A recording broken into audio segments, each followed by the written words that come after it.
નથી। હું પૂછવા માંગુ છું અહીંયાના મુખ્યમંત્રીને અને મેયરને, શું આ વિસ્તાર સાથે સરાસર અન્યાય થઈ રહ્યો છે? બિલકુલ અમારા વિસ્તારમાં અમદાવાદ શહેરમાંથી કૂતરાઓનો ખસીકરણ કરીને સરખેજ વોર્ડમાં કૂતરાઓ છોડવામાં આવે છે અને લઘુમતી વિસ્તારને અન્યાય કરવામાં આવે છે। આ ભાજપ સરકારને અહીંથી કાઢવા માટે અમે બધા બિલકુલ ઘણી બધી સમસ્યાઓ છે, ઘણા બધા પ્રશ્નો છે લોકોના। અન્ય વર્ગ તરફ પણ જઈએ, શું સમસ્યાઓ છે જાણવાનો પ્રયત્ન કરીએ। સૌથી પહેલા આપ જણાવો કે કયા પ્રશ્નોથી ઝૂલસી રહ્યા છે પ્રજાજનો?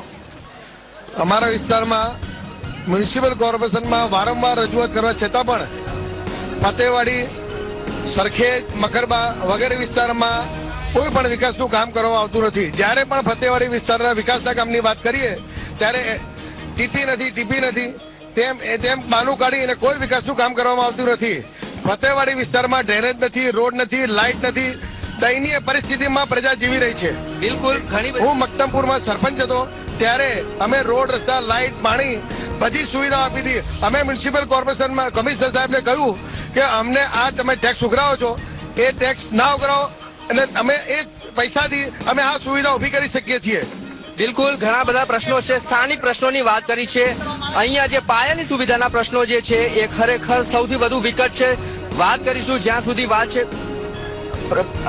એઆઈ સૈયદ પાસેથી સમાધાન જાણીશું। શું વાત કરશું?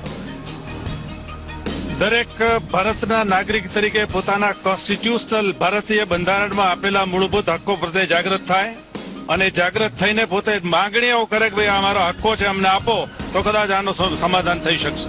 બિલકુલ વાત જાણવાનો પ્રયત્ન કર્યો અમદાવાદ શહેરના નાગરિકોનો પ્રશ્ન સાંભળ્યો, અમદાવાદ શહેરના નાગરિકોનો અવાજ સાંભળ્યો અને તેના જવાબ આપ્યા। ભાજપ અને કોંગ્રેસના બંને નેતાઓએ ફરી ઉપસ્થિત થઈશું અન્ય જગ્યાએથી।